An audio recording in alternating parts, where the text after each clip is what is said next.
Hi friends, thank you for joining us again for the ASP Stories weekend bonus episode.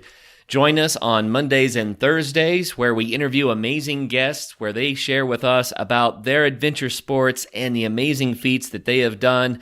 But ASP Stories is where we get to listen in as authors read their adventure stories to us. So sit back with your hot cup of tea or coffee and kick off your adventure-filled weekend by listening in while we hear more from ASP Stories.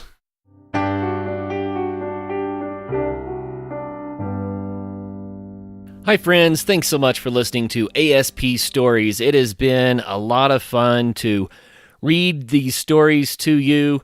You know, this is going to be the last episode of 8240, One Family's Life Above the Clouds, that we're going to air for some while. We may return to the book later, but we have other authors queued up to read excerpts from their books, and I think it's time that we get a little bit more variety in ASP Stories. So I am really looking forward to hearing what the other authors have to share. I did take some sneak previews, and we have some really cool stuff headed your way, so looking forward to those episodes soon. Now, today's episode runs a little bit longer than the previous ones, and I'm just warning you in case you have a time window. It's trying to wrap up the ongoing story about climbing North Maroon, the 14er that I climbed so many years ago. If you did not hear the first part of this segment, that is contained in episode 8. So ASP Stories, episode number 8. You may want to go back and listen to that one before you start this one. And if you put them all together, then you get the full story about climbing North Maroon. And this is a crazy one. Hope you enjoy it. Thanks so much for listening in.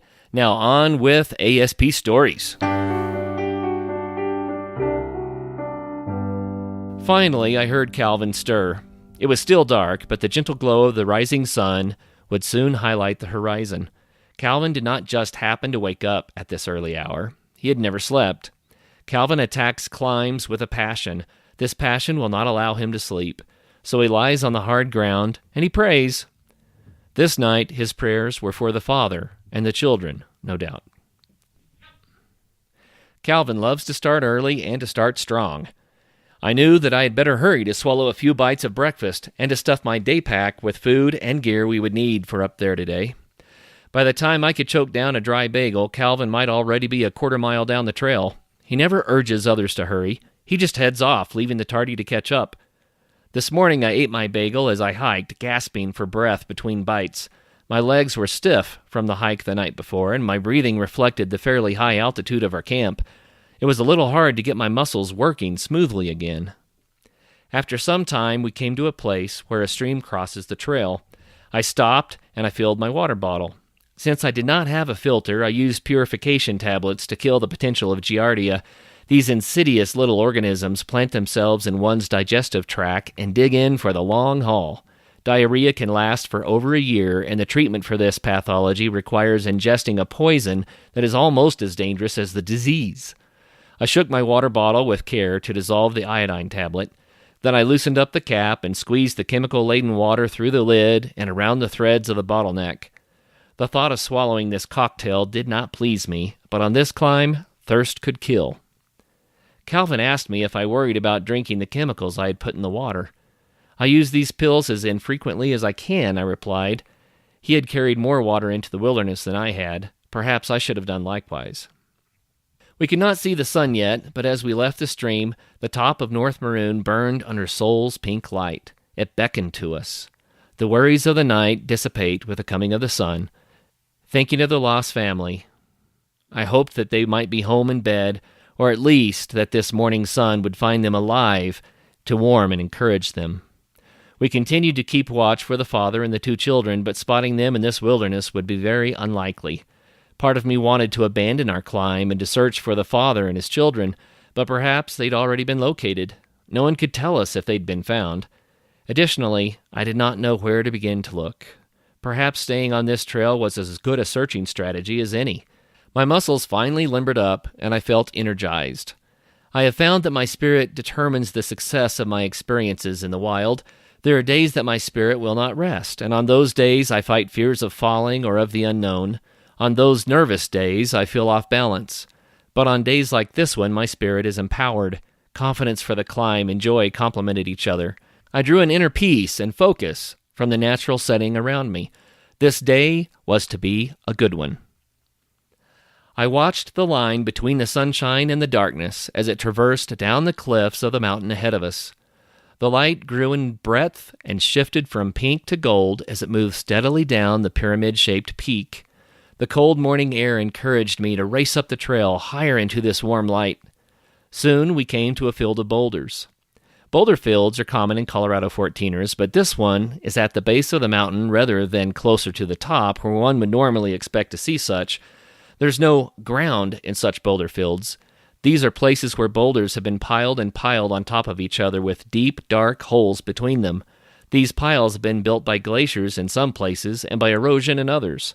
The large rocks range from the size of a football to rocks bigger than a school bus. Here, most of the boulders were smaller than a bed, but they were perched and balanced on top of one another in such a way that there's not a horizontal surface anywhere. Hiking across such terrain requires either crawling or hopping from one sharp rock edge to another. It's not uncommon to step on a boulder that has many times your own mass, yet is balanced so perfectly that it seesaws under your feet. This day I enjoyed bounding from rock to rock. I find the balancing challenge fun. The odd angles of footing threaten one's ankles, but time on such rocks builds much strength and dexterity. Finally, the sunshine greeted us as we approached the first serious upslope. We were still well below the tree line, but the mountain looming above us had no trees. The maroons are so rocky that only the smallest of grasses, mosses, and flowers can find purchase for the roots. I was fascinated by the volume of the rock before me. Guidebooks recommended climbing this mountain in small groups with hard hats and not on a weekend when more people might be on the mountain. Human-triggered rock slides are common on the maroons. The more people climbing above you, the higher the likelihood of catching a rock shower. Our group was fairly small, but I would rather have attempted a climb like this with one climbing partner rather than three. On other climbs, Dan, Brian, and I had climbed a few chimneys, narrow clefts and cliffs that were littered with loose stones. There was one on a rock outcropping in Estes Park that really earned our respect. Dan and I were climbing ahead of Brian this day. We did not have ropes, but the climbing was easy. As Dan and I topped the chimney, a loose, rounded chunk of granite the size and shape of a bowling ball was disturbed. This small boulder had to weigh at least 30 pounds. One does not even need to touch such a stone to release its potential energy. Water and ice can wash dirt and smaller rocks out from under these stones until they're anchored only by the slightest of foundations. Simply stepping near the stone will free it to dive down the mountain. Brian was clinging to one side of the chimney, about 40 feet below, when this bowling ball began falling, bouncing from one side of the chimney to the other as it went. It gained such velocity so quickly that it literally crushed smaller pieces of rock as it bounced. There was nowhere for Brian to hide. He could not quickly move without joining the rock in its powerful tumble. He simply pulled himself in close to the cliff and waited for the inevitable. The projectile slammed into the side of the chimney to which Brian clung, quite near Brian's face.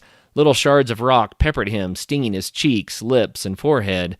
Then the rock ricocheted off the opposing chimney wall directly behind Brian, only to slam into his wall again slightly lower on Brian's other side.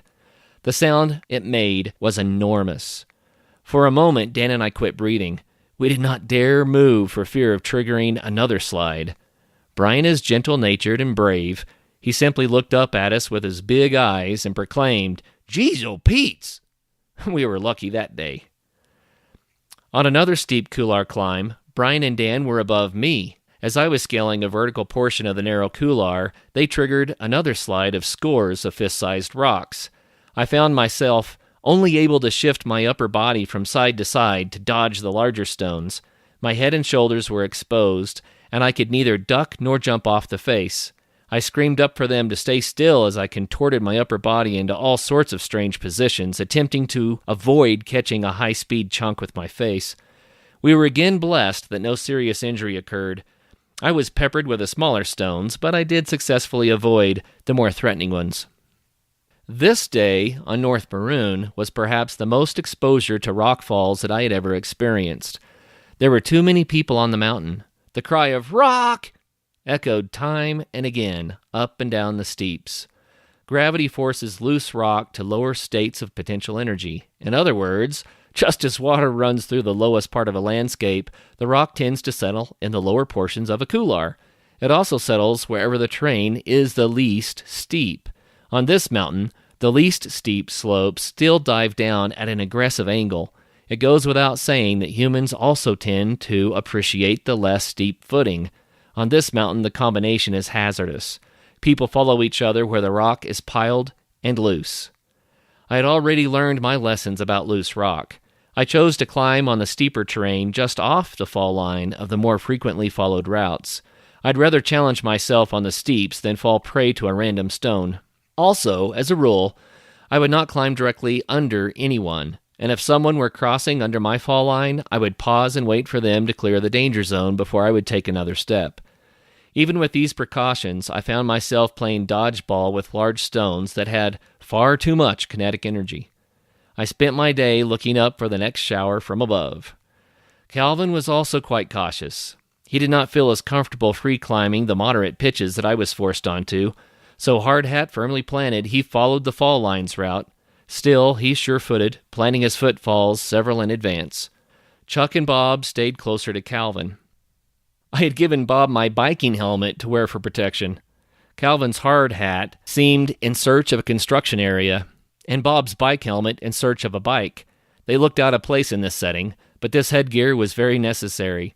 I chuckle when I imagine the mountain men who first explored these peaks, standing on a ridge watching our entourage. These brave souls lived in these peaks, dressed in buckskin and wool. They carved their sustenance out of nature's raw bounties. They knew the land as we never may. They understood her ways. I can see a couple of these men with sun-darkened skin and squinted eyes laughing at us. "What's that yeller thing on that feller's head?" "Ain't got no clue, Earl. But that other'n has stripes on his'n, and it's strapped down so tight you could pick 'em up by it. Looks like a ball of snow with a red skunk stripe to me." Climbers today often wear fluorescent spandex and brightly colored packs and jackets. They look like something from a bad dream out here in nature. There's a reason for this look. If one were to get lost or injured, it helps to be seen easily. Still, I've not adopted this custom. I would rather not clash with the natural beauty around me. If someone comes to the woods to find solitude, even if I'm there, I do not want to interrupt their experience with blinding pink or yellow spandex. I'd rather blend in with the rocks and the trees. I prefer that they never knew of my presence. But what about safety? We are never lost if skilled in nature, even if we don't know where we are. There's no need to find your way home when you're already there. And as far as getting injured goes, take a friend along and hide some fluorescent plastic in your pack. Nature offers unlimited ways for humans to hurt themselves, but nature's not mean-spirited. She intends no malice. It's our ignorance of her ways that costs us so dearly. I don't see the wilderness as a dangerous place to fear or to resist, but rather a medium with which to flow. It's for lack of knowledge that my people perish. So learn from nature and use timeless wisdom. Work with her, and you'll discover her treasures. I believe that adventure sports will improve your health. I believe that adventure sports will improve your outlook on life. I believe that adventure sports will build community, heal families, and inspire children. I believe that adventure sports will improve this planet. And I believe that adventure is fun. Travis and I created the Adventure Sports Podcast because we believe that adventure sports can make a real difference in this world. The Adventure Sports Podcast creates joy, health, purpose, relationships, memories, and second chances. Do you believe? It is our goal in the new year to double the number of listeners to ASP. Why? To double the good the show is doing.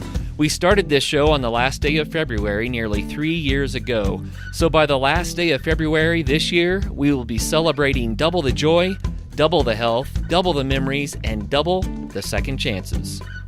This is our challenge to you. Do you believe? Join with us.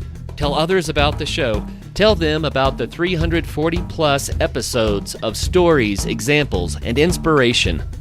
Tell them about this resource that is there for them to explore and encounter. Kickstart their adventure. Kickstart a life. Chuck's quick, jerking hiking style made me uncomfortable. It was clear that Bob was not comfortable either. He was the least experienced of our climbing party, and the exposure to rock falls, and simply to falling, were taking their toll on his psyche. Still, it was a spectacular day. By moving off the beaten path, I increased the technical aspect of my climb, but I also greatly reduced the stress induced by all the loose rock.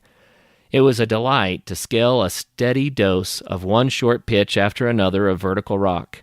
I felt confident in my body's ability. The air was cool. It was a pleasure to feel the warm sun on my shoulders and back, with heat radiating off the rock. Thin air breezes licked up my sweat. Hands on rock, sun on skin, slight pain from sharp edges, muscles challenged and responding, and above all else, balance. Critical balance. Life or death balance. I was focused, and the cares of life were reduced to the next hand or foothold. This day, I was in my element, and my element made me feel free and accomplished. There are other days when the same climb could have made me feel edgy.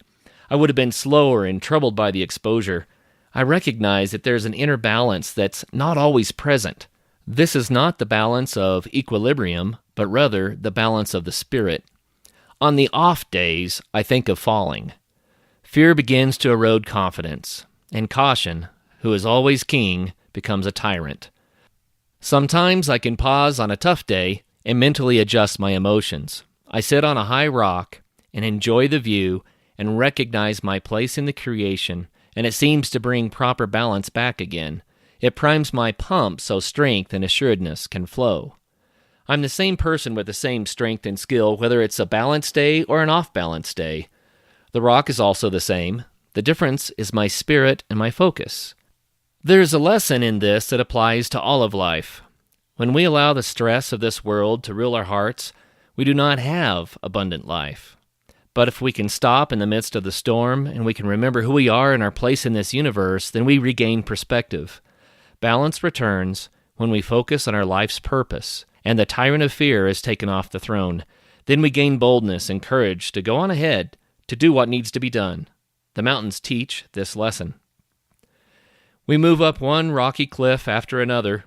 As we continued up the mountain, the rock-strewn shelves became increasingly pronounced.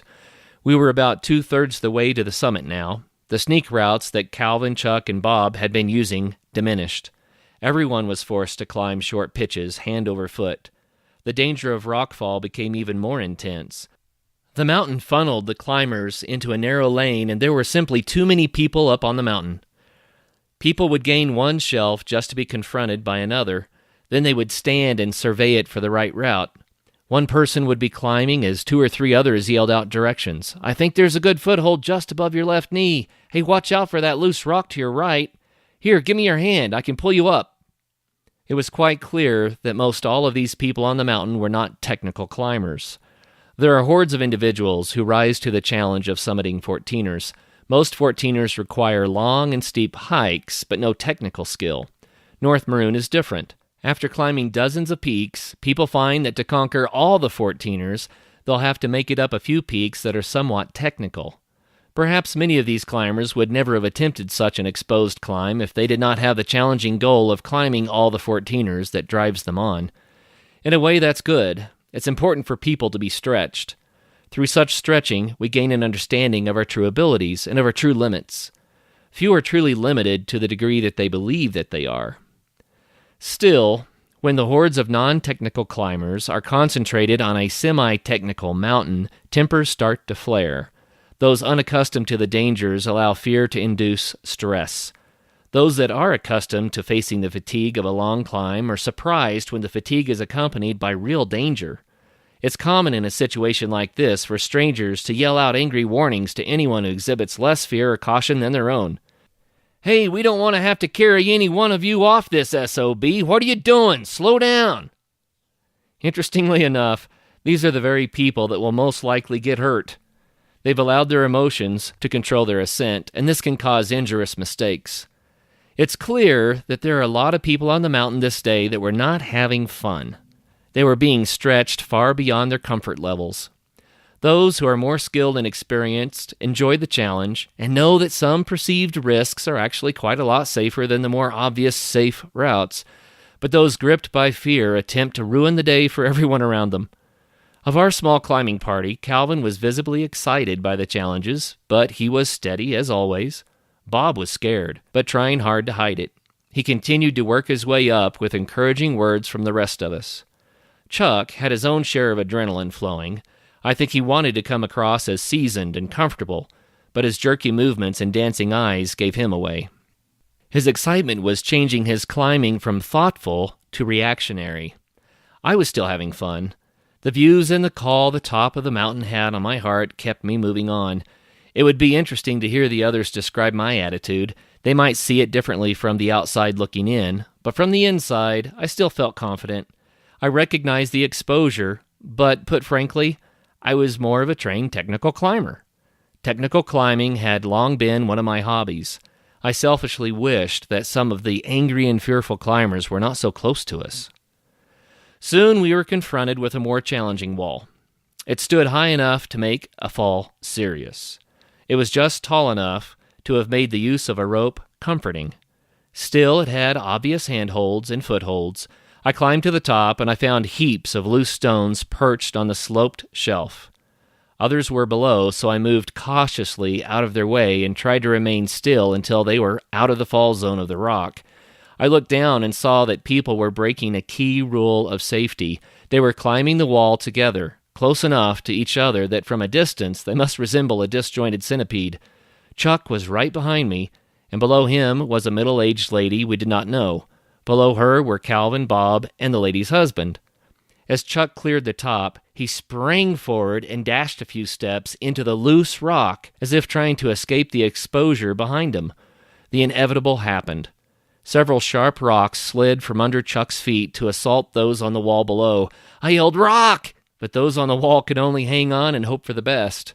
The lady, who had been just below Chuck, caught the brunt of the slide, and she, like myself, did not have proper head protection.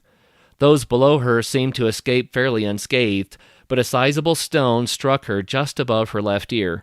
She cried out and temporarily lost her balance, but managed to maintain her hold on the cliff. A tirade of angry words were screamed up from her husband below. Chuck looked panic-stricken. Those below could not tell whether it was Chuck or me who triggered the slide, and I did not really want to expose Chuck to the wrath of the strangers below, and he did not confess to the error. I moved as quickly as I could without triggering another slide, and I knelt at the lip of the wall. I reached down to the lady and gripped her wrist, flying trapeze style. It was already covered with blood. As I pulled her off the face, I saw that her ear was cut a third to halfway off at the top, but it was still attached. I sat her on a rock as she sobbed, trying hard not to cry out. She was a brave woman. I did not have an extensive first aid kit with me, but I handed her a clean bandana to use to apply direct pressure to the wound. There was a lot of blood. We inspected the injury and found that only the one cut was present. Soon she was joined by her husband, Calvin, and Bob. The husband had settled somewhat, but still clearly showed his anger towards Chuck and me. Again, Chuck did not confess. Again, I did not accuse. We simply worked together to do all we could to comfort the wife. I dug some Tylenol out of my pack, which she received gladly. Others climbed past us. Some saw the blood, said, "Ooh," and kept going. Others offered assistance, but there was little that anyone could do to help. After some time, the wife assured us that she was all right and urged us to climb on. She and her husband stayed behind discussing their options. She was well enough to walk, and I assumed that they would work their way down the peak. You know, we might be smack dab in the middle of winter these days, but spring is really just right around the corner. Make sure you've got one of our lightweight camp stoves ready to go in your pack for when the weather starts turning warmer. Both the 180 stove and the 180 flame are designed to burn the abundant wood fuels you find on the ground instead of requiring you to haul in heavy, messy camp fuels. Take a minute to head on over to our site at www.180tack.com to check out these American-made stoves that are built to last. You'll be helping us, and you'll be helping the Adventure Sports Podcast. Thanks, guys. It's official. Winter has arrived, and Bentgate Mountaineering is prepared to help you get ready for your epic winter. Come check out the latest in alpine touring, telemark, NTN, and splitboarding gear. They have brands like Black Crows, DPS, Dynafit, G3, Icelantic, K2, Technica Blizzard, Arc'teryx, Mammoth, Solomon, Volley, Neversummer, Jones, and BCA. And you do need to be safe out there. Bentgate has the latest in avalanche safety gear. They have beacons, airbags, shovels, and probes, and they're ready to help you educate yourself on snow safety. They also rent out gear, so you can get your skis and your boots there, as well as your avalanche safety equipment. What's more, they also have free demo ski days at local resorts, so you can try out the latest gear. Now, how much fun does that sound? So swing by Bentgate in Golden, Colorado, or go to bentgate.com to find your new gear, as well as to get updates on all of their events.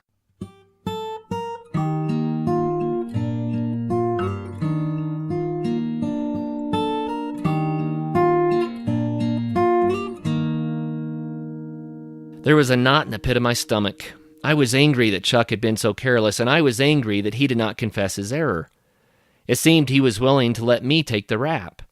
Perhaps in his adrenaline-induced state, he did not realize that he had triggered the slide, but I found that hard to believe. We climbed for quite some while. Calvin and Chuck stayed close together, and I took Bob another route. I think I did not really want to be near Chuck at the time. I was knocked off my mental balance by the event. I climbed with anger pulsing through my hands. I had to work to keep my emotions in check so that I would not cause an accident. I focused on encouraging Bob to get my mind off the incident.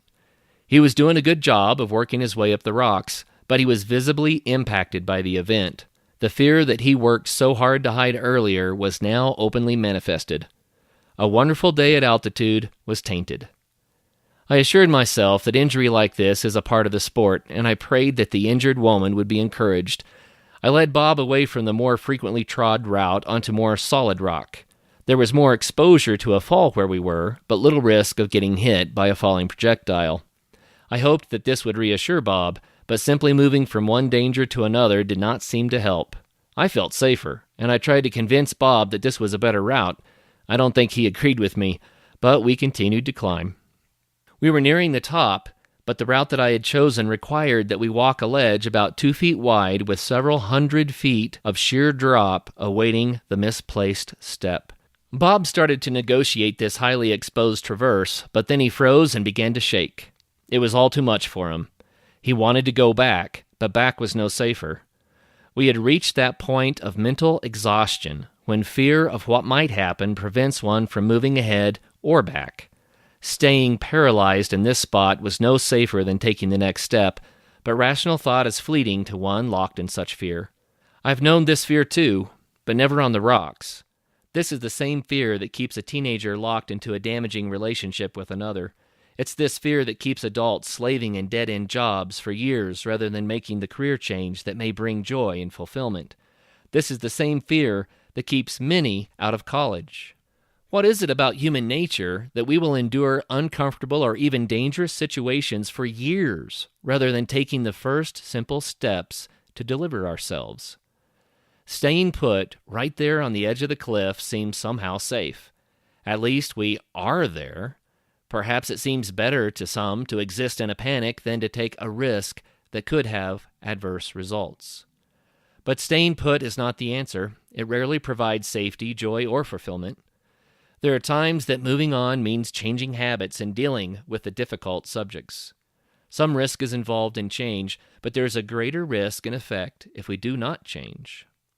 One of the biological requirements to determine if something is living or not is metabolism. In other words, something has to grow or it's not alive.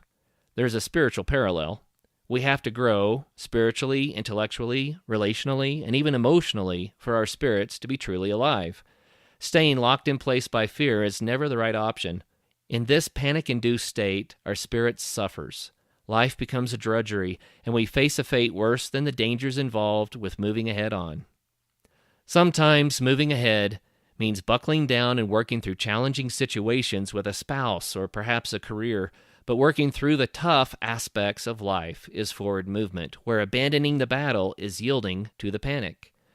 This is one of the threats of our day. Quitting is cheap, and happiness is on a pedestal. We all have rough spots in our personalities that need to be ironed out. If we abandon the effort of the relationship, then we're submitting to the character flaw and will not grow. Rather, we're doomed to repeat unsavory experiences in the future. We might think we're moving on, but we're literally trapped by our fear of addressing the really important matters. Abandoning the battle is not forward movement. Deserters are not heroes. When we desert our own souls, we are most pitiful. Bob wanted to go back down. Down was familiar. He had been there before. Still, down was not safer, and going down would lead us away from the joy at the top of the mountain. I traversed behind Bob and scouted ahead. There really was a reasonable route up through this traverse, and it would lead us nearly to the top. Bob was facing the mountain, attempting to give it a white-knuckled bear hug. I stood in the traverse. "Bob, look, it's safe. The rock is wide enough, barely, and solid. If we move ahead, it gets better." Bob was still not convinced. Even if his brain understood, his body was locked in place. I was beginning to feel the release of my anger from the incident Chuck caused, and the exposure was providing the stress release I needed. We had to move on, so I did something truly stupid. I worked my way between Bob and the drop-off. This placed me in the precarious position of standing with my heels hovering over a sheer drop of hundreds of feet. From this position, I could not reach the rocks with my hands, but was forced to balance like a diver about to do a backflip off the high board. However, from this position, I could place my hand on Bob's back, and I stood between him and the exposure. If he had shifted back only a little, I would have been forced to jump off the cliff in hopes of grabbing the lip of the precipice on my way down. Adrenaline was coursing through my veins by this time. I knew that I was taking a huge risk, but I also had faith that Bob would respond and shift on through the traverse without stepping closer to the edge. "Bob, I've got you," I said, not sure what that really meant in our current situation. "Just turn loose with your right hand and shift your feet to the left. We're almost there. You won't fall. You're safe now." Bob did feel safer. He did not turn around to see my heels off the rock and my legs starting to tremble. He simply followed instructions, one difficult inch at a time. Soon we had cleared the traverse, and only a steep but solid couloir stood between us and the top of North Maroon. I don't know why I stood on the edge of the cliff. I wanted to see Bob encouraged. I wanted him to conquer his fears and to feel the joy of having overcome. I wanted to see Bob on the summit.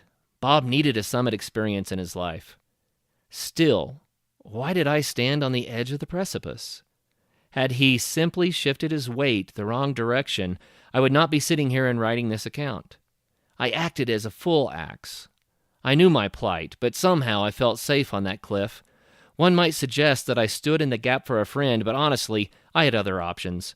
Taking that degree of risk was nothing but foolish and perhaps even selfish.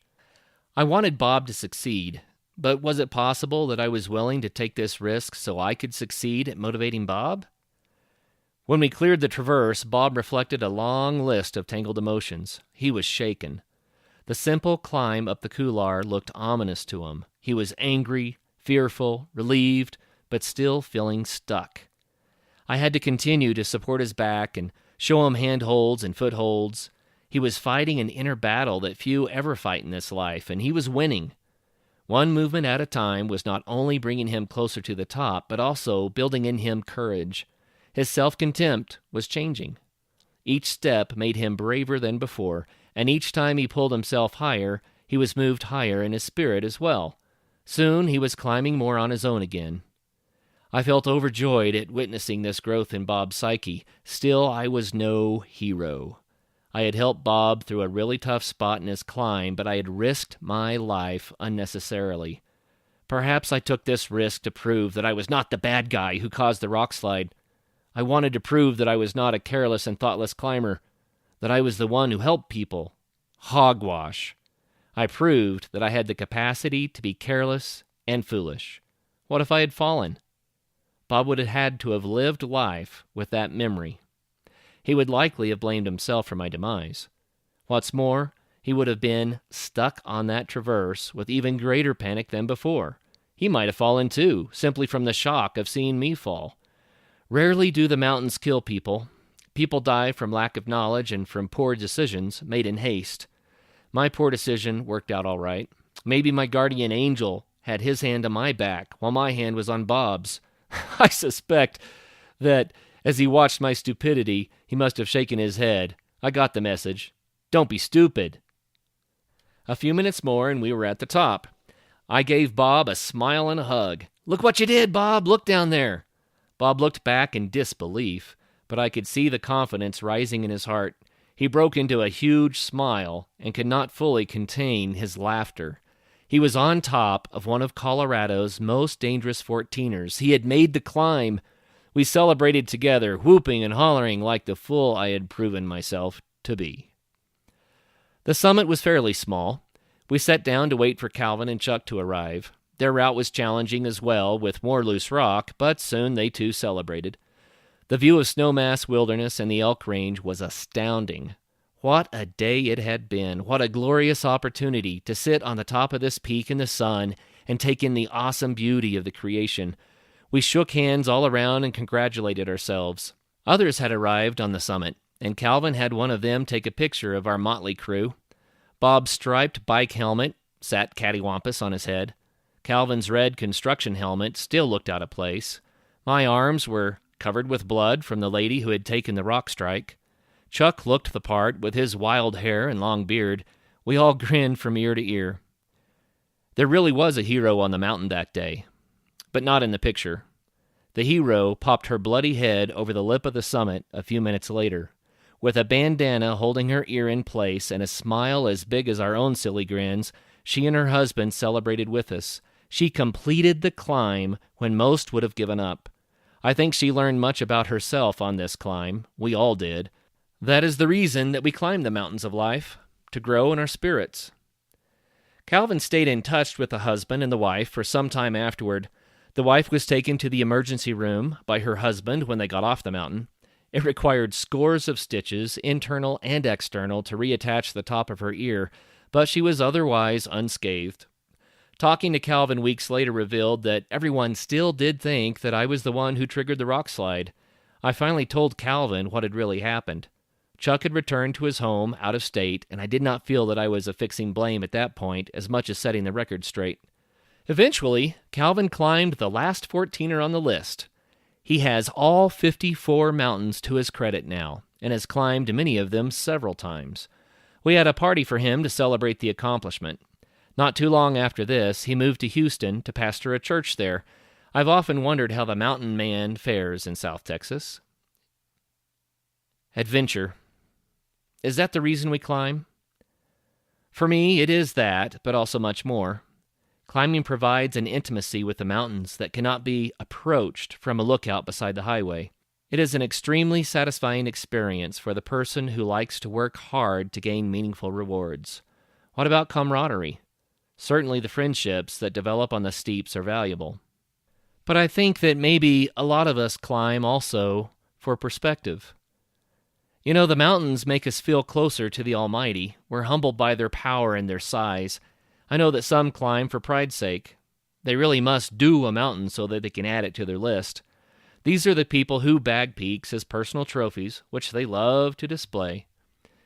To be honest, most climbers climb for all of these reasons. It's interesting to introduce someone to climbing. On their first peak, they are enemies with the mountain. They did not expect it to really hurt as much as it does to struggle at altitude. They knew there would be sore legs and perhaps blisters, but one really cannot predict the mental battle that is standard to climbing. On our first peak, we found ourselves asking why we're doing it. Then we begin to wonder if we'll ever attempt another. At the top, it's common for one to express the sentiments of, well, now that I've done this, I don't have to do that again. I know what this is about. However, something wonderful begins to happen in their souls after a couple of days off of the mountain. The pain's forgotten, and the daily grind of life stands in stark contrast to the freedom one feels on a mountain. Sitting in a closed office makes one long for the open air and sunshine of the high alpine wilderness. The one who says that he or she will never climb another peak soon may find himself or herself on another climb several weeks later. It's addictive. It's fabulously addictive to climb large mountains. There's also a wonderful bond that develops between people who climb the mountains together. Anytime individuals share a challenging and memorable experience, there sprouts a link between their souls. I have climbed about as many peaks with Dan as I have with Calvin, and Brian has been there on several of the outings. Melanie, Lauren, Jeff, Stephen, Alan, Mark, Bill, Christy, Leon, Curt. The list is a long one. In some ways, we are a family. Families are together during the best and the worst of times. Members of a family are also exposed to each other when their guard is down, and a sense of grace pervades. Family knows what you look like first thing in the morning, with your hair standing on end, morning breath, and droopy eyes. My family knows how I handle stress. They know my sins and my triumphs. Likewise, friends we summit with are witnesses to extremes of fatigue, emotion, fear, excitement, and joy. With every climb, we reveal ourselves to our climbing partners. We reveal how many donuts we've consumed over the last year.